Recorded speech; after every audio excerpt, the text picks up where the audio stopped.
Good morning, classes. We have completed our chapter 6. We have completed the explanation of the chapter 6 of history, weavers, iron smelter, and factory owners. So today we will solve the exercise of this chapter. The class first question is define the term. तो define the term में first question is spinning jenny, यानी spinning jenny क्या है। तो आपको कोई पता है जब हम लोगों का मिल्स स्टार्ट हुई थी, यानी मशीन कपड़ा बनाने के लिए जो मशीन पहले बनी थी, कहाँ पर, इंग्लैंड में, उसका नाम रखा गया था स्पिनिंग जेनी। किसने की थी? जॉन केनी ने। तो स्पिनिंग जेनी क्या है? A machine by which a single worker could operate several spindles on to which thread was spun, यानी कपड़ा बनने के लिए, धागा बनाने के लिए एक ऐसी मशीन जिस पर एक ही वर्कर और बहुत सारा धागे बन सकता था। ये हम काम अगर हाथ से कर रहे हैं तो एक ही इंसान और कम काम होगा, मशीन से ज्यादा काम होगा। तो इस मशीन का नाम था आपका spinning jenny. When the wheel was turned all the spindles rotated. तो बहुत सारी स्पिंडल लगी हुई थी। मैंने आपको पिक्चर भी शो की थी, है ना इसकी। I have shown you the picture of the spinning jenny in our explanation class. तो उसमें मैंने आपको बताया था स्पिंडल्स लगी होती है और धागे से धागा उसमें बुनता है। तो एक जब उसका पहिया घूमता है, तो व्हील लगा होता है, जब वो टर्न करता है तब जो है आपकी सारी स्पिंडल घूमती है और सारा धागा उसमें बन होता है। तो ये आपका मशीन थी। तो सेकंड इज द ऑरन। ऑरन मीन्स क्या है? तो a Persian term for a warehouse, a place, a Persian term for a warehouse. Warehouse क्या होता है? A place where goods are collected before being sold, also refers to workshop. जहाँ पर हम बेचने से पहले अपना सामान जो हम तैयार कर लेते हैं, उसको रखते हैं, है ना, तो उसी को वेयर हाउस बोलते हैं। तो उसका जो पर्शियन लैंग्वेज है, तो पर्शियन टर्म जो है वो कहलाया ऑरन, यानी एक तरीके से स्टोर हाउस वगैरह होता है ना, वहाँ पे हम सामान रखते हैं, इसको वर्कशॉप भी कह सकते हैं, वर्कशॉप भी कह सकते हैं। तो इसका जो पर्शियन टर्म है वो आपका ऑरन है। Third is the smelting. Smelting का मीनिंग क्या होता है? देखिए, the process of obtaining a metal from rock और soil by heating it to a very high temperature, यानी ओर से जब आप चाहे कोई मेटल निकालिए, उसको बहुत ज्यादा टेम्परेचर पर जब उसको गर्म करके पिघलाते हैं, तो वो प्रोसेस आपकी कहलाती है स्मेल्टिंग टेम्परेचर और of melting object made from metal in order to use the metal to make something new. और जब हम उसको पिघलाते हैं तो इससे जो है नई मेटल, मतलब उससे हम कुछ सामान बना लेते हैं। जैसे कि आयरन स्मेल्टर का हमें चैप्टर में दे रखा है, तो आयरन ओर्स होती है, तो वहां से आप आयरन कच्चा लोहा निकालेंगे, तो इसको जो है पिघलाकर लोहा, मतलब एक लोहे में आयरन में तैयार करना। तो आयरन से कई सारे आप मटीरियल बना रहे हैं, तो स्मेल्टिंग की प्रोसेस होती है पिघलाना, एक तरीके से कर सकते हैं, ओर से जो है रेडी करना। फोर्थ आपका आता है बेलोज। बेलोज क्या है? बेलोज इज अ डिवाइस और equipment that can pump air. एक हम अगर हिंदी में देखें तो फुकनी कह सकते हैं हम। एक लंबी सी डिवाइस, होल, मतलब डिवाइस होती है, लंबी से आप कह रहे छड़ होती है, उसके अंदर आप हवा फूक मारे, है ना। तो ऐसी बेलोज होती थी। तब आयरन स्मेल्टिंग की प्रोसेस होती है, उसमें फुकनी फूक मार के जो है आपको जलाया जाता था। तो वो बेलोज है यहाँ पर तो लिखा हुआ है, इसलिए अ डिवाइस और equipment that can pump air. फिर है आपका स्लैग हीट। स्लैग हीट क्या है? The way slag when smelting metal. जब आप किसी मेटल को पिघलाते हैं तो कुछ जो भी वेस्ट मटेरियल बचता है उसको आप स्लैग हीट कहते हैं। देखो, हम कोई भी काम करते हैं तो वेस्ट मटेरियल बचता है, तो वो आपका क्या आता है? Slag heat. जब आयरन स्मेल्टिंग करते हैं, आयरन यहाँ पर हमारा चैप्टर में आयरन स्मेल्टर के बारे में दे रखा है, तो इसलिए यहाँ पर हम आयरन स्मेल्टिंग की बात कर रहे हैं। अदरवाइज कोई भी मेटल हो, जब उसे पिघला रहे हैं तो कुछ तो मटेरियल बचेगा, तो वो जो वेस्ट मटेरियल होता है उसको हम बोलते हैं slag heat. Now question B, choose the correct option from the following. इसमें देखिए, फर्स्ट है आपका plain white unbleached cotton fabric was called. आपका अनब्लीच्ड मतलब जिसपे कोई कलर नहीं, कुछ नहीं, तो वो आपका प्लेन वाइट, वाइट कलर का कॉटन जो था फैब्रिक, उसको क्या नाम, उसका नाम क्या था? चिंस था। बी ऑप्शन आपका कैलिको है, मुस्लिन है, या जिंगम था। तो हमारा जो plain white unbleached cotton fabric था वो कॉटन था आपका calico. Right answer is the calico. Second is printed scarf for head and neck was known as. जो आपका बताया था मैंने, हम लोग जो है प्रिंटेड स्कार्फ जो गले में पहनते हैं उसका, चाहे वो गले में पहन रहे हैं या ओल्ड है, उसको तो क्या कहलाएगा? Known as. देखिए यहाँ पर आपका पटोला देखा, तो पटोला आंसर नहीं है, ये बाय मिस्टेक हो गया। आपका आंसर है वंदना। ठीक है, bandana. Right answer is the bandana. फिर second is the a person specialized in block printing was called the block printing. Block printing का नाम तो बताया था कि कपड़ा होता है उस पे छापते हैं, जितने भी डिजाइन वगैरह छापने का। तो वो जो पर्सन पहले उनको क्या कहा जाता था, देखिए ब्लॉक प्रिंटिंग का काम करते थे, तो वो पर्सन क्या कहलाते हैं, चिट्ठीदार। आपके ऑप्शन दे रखे हैं चिट्ठीदार, स्पिनर, वीवर, रंगरेज। तो रंगरेज तो वो होता है जो कि कपड़ा रंगने का काम करता है, वीवर कपड़ा बुनने का काम करते हैं। तो ऐसे चिट्ठीदार होते थे जो ब्लॉक प्रिंटिंग से ब्लॉक को मतलब छापने का जो काम कर रहे थे। ठीक है। Now question four, wootz was a variety of, wootz कैसी वैरायटी थी आपकी, तो हमने देखा था ना, टीपू सुल्तान की क्या थी, तलवार थी, जो कि किससे बनी हुई थी, वुड स्टील से। तो wootz is a variety of steel, जो कि कहाँ बनती थी, साउथ इंडिया में। ठीक है, साउथ इंडिया में फेमस थी। तो कॉपर, सलवार, स्टील और गोल्ड, तो इसमें हमारा आंसर क्या हो जाएगा, स्टील। क्वेश्चन फाइव है आपका, टिस्को वॉज स्टैब्लिश्ड इन, टिस्को जो कि आपकी Tata iron and steel company है, तो वो आपकी कब स्थापित हुई थी इंडिया में, 1907 में, 1908 में, 1909 में या 1910 में, कब हुई थी, 1907 में। फिर आपका आता है फिल इन द ब्लैंक्स में, the word still come from the word. तो हमने जब चैप्टर पढ़ा था हमने उसको देखा था ना, origin history of the word, word history की कौन सा वर्ड कैसे निकला, जो चिंस वर्ड था, चिंस कपड़ा था आपका, जो कि कौन से वर्ड से ओरिजिन का क्या था, चिंस। ठीक है। इसी तरीके से आपका आ जाएगा B, Tipu's sword was made of blank steel. तो अभी ऊपर बताया मैंने, टीपू सुल्तान की जो तलवार थी वो कौन सी स्टील से बनी हुई थी, वुड, जो कि साउथ इंडिया में एक फेमस, एक यूनिक टेक्नोलॉजी थी उसको बनाने की।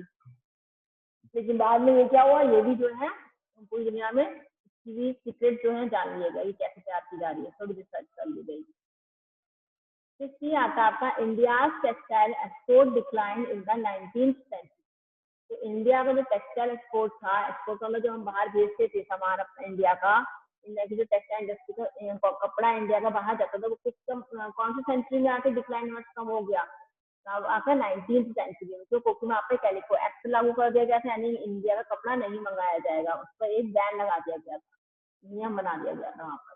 19th सेंचुरी में आकर ये बिल्कुल डिक्लाइन होना शुरू हुआ, बाद में फिर से यहीं पर इंडिया में इंडस्ट्रीज बनना शुरू हो गई। फिर है डी, स्टेट ट्रू और फॉल्स। स्टेट ट्रू फॉर्मूला आपका पहला है, weaving was done mostly by women.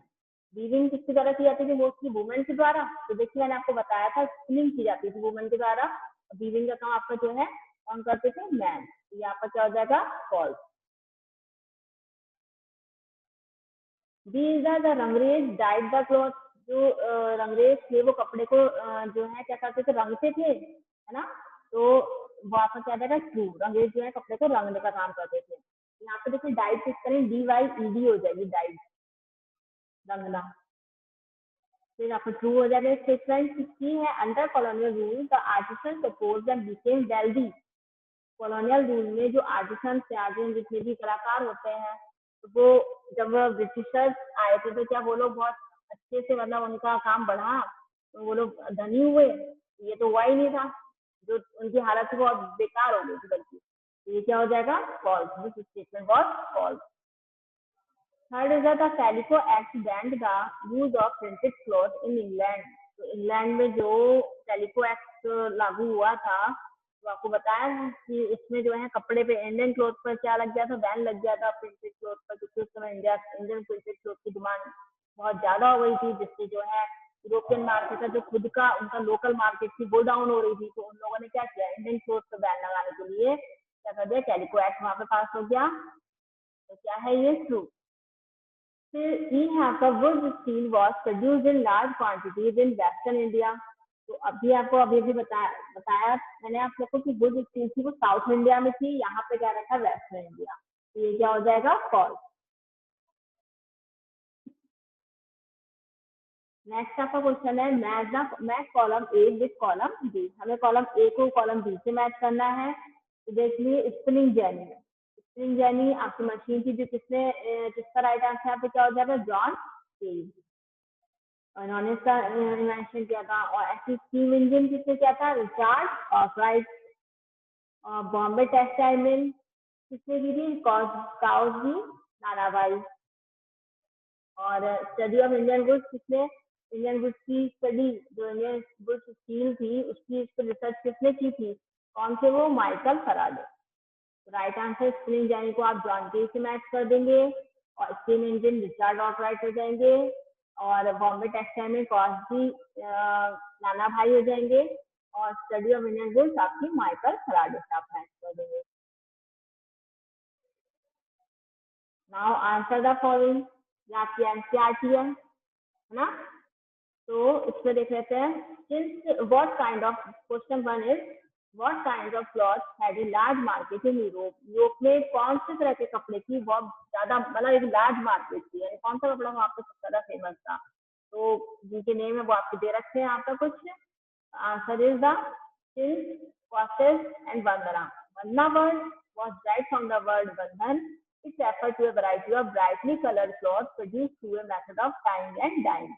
Tying and dye यानी बांधते थे, मतलब ये जो था कपड़ा आपका, टाइंग एंड डाई एक मेथड होता है कपड़ा बनाने का, इसमें जो होता है रंगते हैं कपड़े में जगह जगह, मतलब इस तरीके से रंगते हैं कि बीच में डिजाइन बनते हैं, वो आपका टाइंग एंड डाइंग मेथड चलाता है, तो उससे बनता था और इसका हम यूज कैसे करते थे? स्कार्फ के ऐसे, जींस, कॉर्सेट और बनना, ये जो तीन तरह के कपड़े थे इनकी वहाँ यूरोप में लार्ज मार्केट, यानी काफी डिमांड में थे ये कपड़े वहां पर। कहते ना कोई चीज बहुत पसंद की जाती, तो फैशन था इसका सामने पर, और इंडियन क्लोथ ज्यादा फेमस था ज्यादा।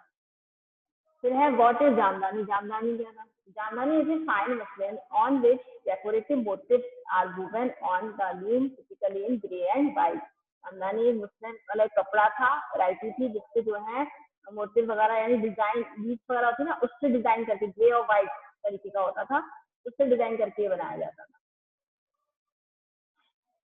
ये सब सारे आपके हैंडीक्राफ्ट थे, इसीलिए इतना फेमस था। जब कुछ यूनिक चीज मिलती है देखने को तो आप भी उसकी तरफ अट्रैक्ट होते हैं, है ना? आज भी अगर हम मार्केट जाए तो हम देखते हैं कि अगर कुछ अलग सा कुछ हम शॉपकीपर से कहते हैं ना कुछ नया दिखाओ, कुछ अलग दिखाओ, तो वैसे उस समय था इंडियन क्लोथ जो था वो सारा तो एक हैंडमेड मटेरियल था, दूसरी चीज उसमें यूनिवर्सिटी थी, आपको उसमें हाथ से तैयार करके कला उसमें काफी स्पेशलिस्ट हुआ करते थे। अभी भी है ऐसा नहीं है, लेकिन अब जो है मार्केट देखो तो कंपटीशन भी बहुत है, और अब बहुत सारी टेक्निक अदर कंट्रीज हमसे ज्यादा डेवलप है। इसका मतलब ये नहीं कि हम पीछे हैं। तो व्हाट इज वरना हो गया, और अब थर्ड क्वेश्चन आपका आता है व्हाट इज वंदना। वरना is a brightly coloured and printed scarf for neck and head. इससे आप जो गले में प्रिंटेड, आज भी हम देखो स्टोल पहनते हैं, है ना, लड़कियां गर्ल्स हैं, बॉयज भी पहनते हैं स्कार्फ वगैरह, तो इसी तरीके से वरना था जो गले में पहना जाता था, आपने सिर में बांध ली थी। तो this word was direct from the word वंदन, वंदन से निकला हुआ है ये वर्ड।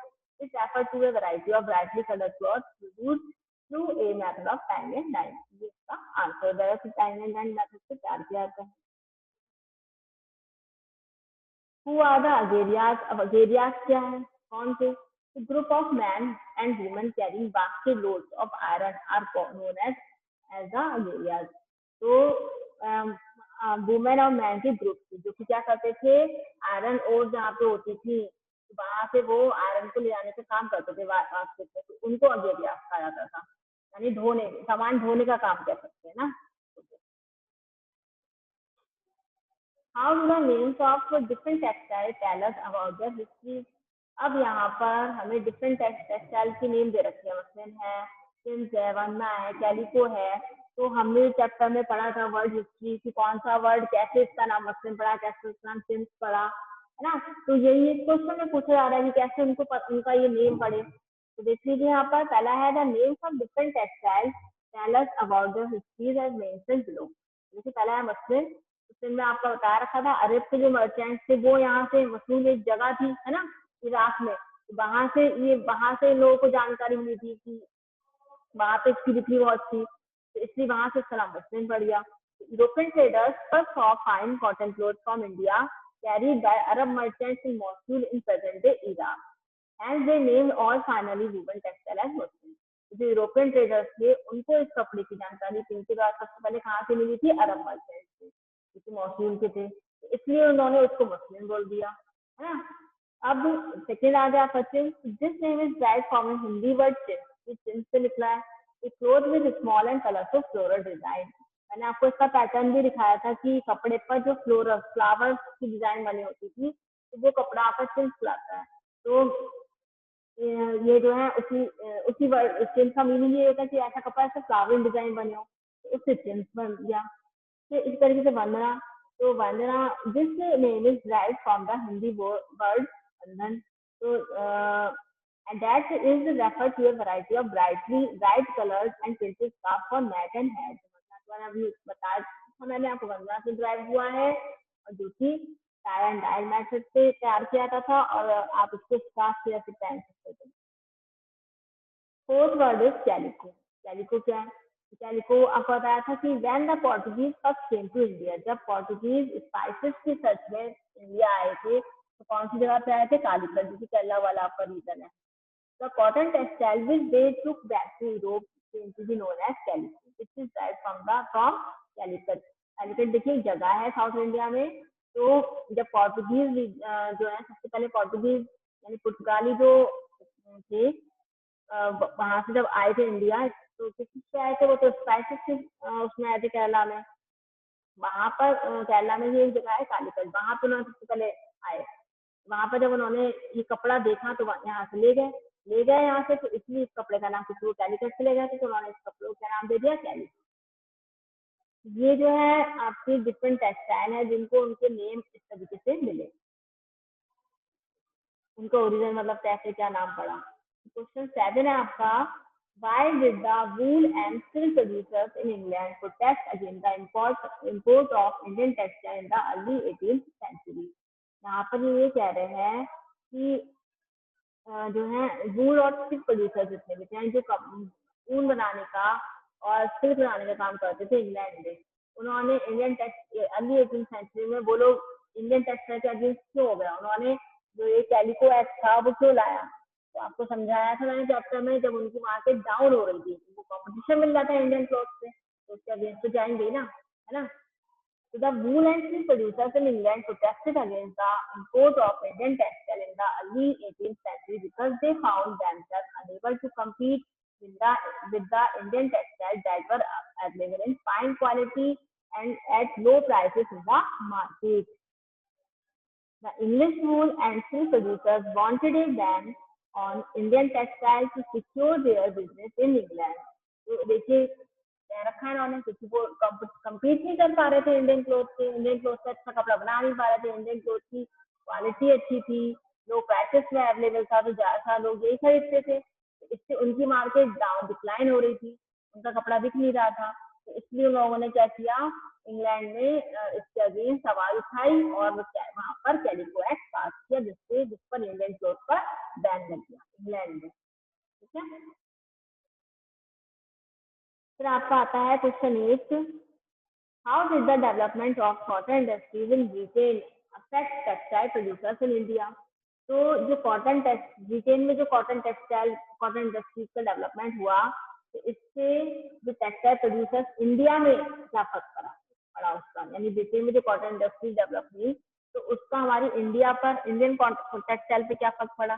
फर्क तो पड़ेगा ना। अब जैसे जब वहां पे इंडस्ट्री, पहले वो हमसे सारा सामान ले जा रहे हैं, हमारी मार्केट है, बाद में लोगों ने वही चीज वहां इंडस्ट्रीज, कॉटन इंडस्ट्रीज स्टैब्लिश कर ली, तो अब सारा काम वहां होगा, तो उनको प्रॉफिट होगा ना। फिर हमारा जितना भी कई सारे लोगों के बेरोजगार हो गए बहुत सारे लोग, और डिक्लाइन हो गई कॉटन इंडस्ट्री हमारी। The development of cotton industries in Britain affected textile producers in India in several ways. Some of them are mentioned below। देखिए कौन कौन से तरीके से। पहला है, Indian textile had to compete with English cotton industry both in England and India। जो Indian cotton textile थी, यानी इंडियन टेक्सटाइल थी, इंडिया कपड़ा उद्योग जो था इंडिया का, उसको जो है ब्रिटेन से, तो क्योंकि उसका जो मतलब फॉरेन कंट्रीज में, तो उसको ब्रिटेन में तो उसको कंपटीशन करना ही पड़ा था, साथ साथ इंडिया में भी, क्योंकि इंडिया में भी तो ब्रिटिशर्स ही थे, वो लोग अपना कपड़ा बेचेंगे बजाय इंडियन क्लोथ को वो करेंगे। यहाँ भी एक तो फेस करना पड़ रहा था। दूसरी चीज ये थी कि expansion of the British cotton industry led to the shrinkage of Indian textile producers. तो उनकी जो इंडस्ट्रीज फैली, तो उससे जो है इंडियन इंडस्ट्रीज क्या हुई, इंडियन टेक्सटाइल प्रोड्यूसर्स क्या हुए, वो उन पर इफेक्ट ये पड़ा कि उनकी कम होती, क्योंकि उनकी जब डिमांड कम होगी, जब किसी भी चीज की डिमांड कम होगी तो क्या आप प्रोड्यूस करेंगे? नहीं करेंगे। आप सोचेंगे इतना बन रहा है देश को ज्यादा, तो हम क्या करेंगे? तो यही हुआ कि उनकी डिमांड बढ़ी और हमारी डिमांड कम हुई, क्योंकि एक तो उनका सप्लाई मशीन के थ्रू काम हो रहा था, दूसरी चीज जब मशीन का काम करता भी था, ये भी चीजें थी। फिर हाई, अब यही है ना, एक चीज ऐसी भी हम समझ सकते हैं, किसी जगह मार्केट में सिर्फ एक शॉप हो किसी भी सामान की, कपड़े की एक शॉप हो, है ना, तो आप सब लोग वहीं जाएंगे लेने। अगर एक शॉप है, क्योंकि जब शॉप ही एक है तो आप वहीं जाएंगे, और वहीं पे जब दो तीन शॉप, कई सारी शॉप खुल जाती है, तो आप क्या सोचेंगे? चलो वहां उससे भी देख ले रहे हैं, चलो उससे भी देख ले रहे हैं। तो यही यहाँ पे था कि पहले से जहाँ से पूरी, हमने देखा था ना कि अर्ली 17th सेंचुरी की तरफ से इंडियन फ्लो थी पूरी, यूरोपियन कंट्रीज ले लो, चाहे आसपास के एशिया में भी ले लो, सब जगह पे क्या था, फिर वर्ल्ड में पूरे इंडियन क्लोथ फेमस था। लेकिन धीरे धीरे क्या हुआ, 19th सेंचुरी आते आते इंडियन क्लोथ के साथ साथ यूरोपियन ने भी, यूरोपियन जितनी कंट्रीज थी उन्होंने भी कम अपनी अपनी कपड़ा बनाना शुरू कर दिया। तो इससे क्या हुआ, इससे फर्क पड़ेगा हमारे मतलब इम्पैक्ट, जो बहुत बड़ा इम्पैक्ट पड़ेगा, हम लोग भी लॉस में जाएंगे, और कॉम्पिटिशन बढ़ जाता है। कॉम्पिटिशन बढ़ जाता है तो हम लोग तो वैसे भी हर चीज, इसलिए हमारे पास टेक्नोलॉजी नहीं थी, उन लोग के पास टेक्नोलॉजी भी थी, हमसे टेक्नोलॉजी में आगे थे, तो हम वैसे ही पीछे हो जाते। So high duties were imposed on Indian textile region, due to which it became difficult to export textile to England. और दूसरी चीज ये था कि ब्रिटेन में जब इंडिया, क्योंकि इंडिया जो था वो एक स्लेव कंट्री थी, अपने तो हमारे नियम थे नहीं, हम लोग अंग्रेजों के उसमें थे, गुलाम थे। तो वो लोग जब हमारे इंडिया से कोई, मतलब हमारे इंडिया में ब्रिटिश गवर्नमेंट थी, तो इंडिया से बाहर कपड़ा भेजने पे बहुत सारे टैक्सेस लगा रहे थे, वो भी टैक्स भी कम नहीं ज्यादा, तो इतना लगाएंगे तो हम क्या, कैसे क्या होगा, तो वो भी चीज नहीं हो पा रही थी। तो ये था कि तो इससे जो है इंडियन टेक्सटाइल को इंग्लैंड में एक्सपोर्ट करना बहुत डिफिकल्ट बन गया, टैक्सेस बहुत ज्यादा लग रहा है, तो उस पर ये था कि चलो इंडिया में ही बेचते हैं, है ना। Thousands of Indian textile producers were rendered jobless due to the British taking over the market with their industries. तो जब इंडियन टेक्सटाइल इंडस्ट्री डाउन हुई, तो मैंने बताया आप लोग को, जब हमारा काम हम पर है नहीं, तो वर्कर्स कहाँ जाएंगे? थाउजेंड्स ऑफ जो है इंडियन टेक्सटाइल भी वर्कर्स थे, वो लोग जॉबलेस हो गए। So by the 1830s, British cotton clothes flooded Indian market. That result affected not only the specialist weavers but also the spinners. यानी सब पर बुरी तरीके से प्रभाव पड़ा है इस चीज का। हम लोग जो है 1918 सेंचुरी के एंड तक आते आते इंडियन टेक्सटाइल बिल्कुल ही डाउन हो गई। तो देख लेते हैं 9 question. Why did the Indian iron smelting industry decline in the 19th century? अब ये बोल रहे हैं कि जो इंडियन आयरन स्मेल्टिंग इंडस्ट्री थी वो 19th सेंचुरी में वो क्यों डाउन हुई, तो उसका भी रीजन यही था, the Indian iron smelting industry decline in the 19th century due to the following reason. कौन कौन से थे देख लेते हैं। पहला तो था imposition of new forest law prevented people from entering the reserve forest। जो है जो फॉरेस्ट एरिया था उसमें जो है लोगों को जाने पर नया फॉरेस्ट लॉ लागू कर दिया गया कि हर कोई जंगलों में नहीं जा सकता, लकड़ी नहीं काट सकता। अब लकड़ी नहीं काटेंगे, चारकोल कैसे बनाएंगे, आयरन कहाँ से लेंगे, जंगलों में जाएंगे, यानी हम जो रॉ मटेरियल है वो कहाँ से लेंगे, तो हम कैसे अपनी फर्नेसेस जलाएंगे, कैसे काम करेंगे। Due to this Indian smelters are unable to get wood and for charcoal and iron coal. तो इससे जो है जलाने के लिए लकड़ी नहीं मिल रही थी, तो hence many smelters abandon their work and look for some other job. इससे जो है जब हमारे पास काम नहीं है तो हम क्या करेंगे, दूसरी जॉब देखेंगे। तो यही हुआ, जितने भी स्नाइपर्स थे उन्होंने अपना काम छोड़ दिया, उन्हें लकड़ी मिलती नहीं है, जाओ तो जेल में डाल देते हैं, फाइन लगाते हैं, टैक्सेस लगाते हैं, तो हम इससे अच्छा जो दूसरा काम कर लेते हैं। तो ये हुआ पहला रीजन। फिर iron smelters were asked to pay high taxes to the forest authorities for every furnace they use. अब जो फर्नेस यानी जो भट्टी ये लोग यूज करते थे उस पर टैक्स मारने लग गए, दिस रिड्यूस देयर इनकम। अब हम भट्टी से हमारा काम इतना हो नहीं रहा है, उसको भी हम पे टैक्स लगा रहे हैं, तो हमारी इनकम ही नहीं है, वैसे भी डाउन होगा। फिर by the late 19th century iron steel was being imported from Britain. तो लेट 19th सेंचुरी आते आते क्या हुआ, आयरन स्टील इंडस्ट्री जो है बाहर से, मतलब आयरन और स्टील जो कि पहले इंडिया से यूज हो रही थी, तो क्या हुआ, बाहर से भी इम्पोर्ट की जाने लगी ब्रिटेन से, ब्रिटेन में भी स्टार्टिंग हो चुकी थी इस चीज की। तो iron Smith in India began using the imported iron. अब जो आयरन स्मिथ थे यानी जो आयरन से बना हुआ सामान बनाते थे, तो वो लोग कौन सी आयरन यूज करने लग गए, इम्पोर्टेड आयरन है जो ब्रिटेन से आ रही थी। This inevitably lower the demand for iron produce by local smelters. तो इस तरीके से यानी एक तरीके से हम ये कह सकते हैं कि हमारे हमारे अपने ही हमको धोखा दे देते हैं। जब हम ही लोग एक दूसरे को हम ही है, हम अपनी इंडियन गुड्स को यूज ना करके हम British goods foreign use goods को यूज करेंगे, तो हम अपना प्रॉफिट किसको दे रहे हैं, फॉरनर्स को, फॉरेन कंट्रीज को। हम इंडियन गुड्स को यूज ना करके अगर हम इंडियन गुड्स को यूज करते हैं, इंडिया की बनी हुई चीजों को यूज करते हैं, तो इससे सारा प्रॉफिट क्या जाएगा, इंडिया को जाएगा, तो इससे हमारी कंट्री आगे जाएगी ना। तो ये चीज उस समय थी ही नहीं। आयरन स्मिथ जितने भी थे उन्होंने सोचा इम्पोर्टेड आयरन ही ज्यादा अच्छी, इसको यूज करो, बाहर की इसकी डिमांड बढ़ेगी। ये था, ये मतलब एक नाम हो जाएगा कि हाँ इम्पोर्टेड आयरन है। तो एक चीज कहते हैं चकाचौंध और सिर्फ शो के लिए ये भी चीज थी, जिससे जो है लोकल स्मेल्टर्स थे उनकी डिमांड कम हो गई। तो by the early 20th century smelters faced competition from the iron and steel industries that began to be set up in the country। तो 20th century आते आते एक बहुत ज्यादा कंपटीशन बढ़ गया स्मेल्टर्स के लिए। बाद में धीरे धीरे तो इंडिया में भी आयरन स्टील इंडस्ट्रीज की स्थापना हुई। हमारी किसको के बारे में आपको बताया था मैंने, है ना।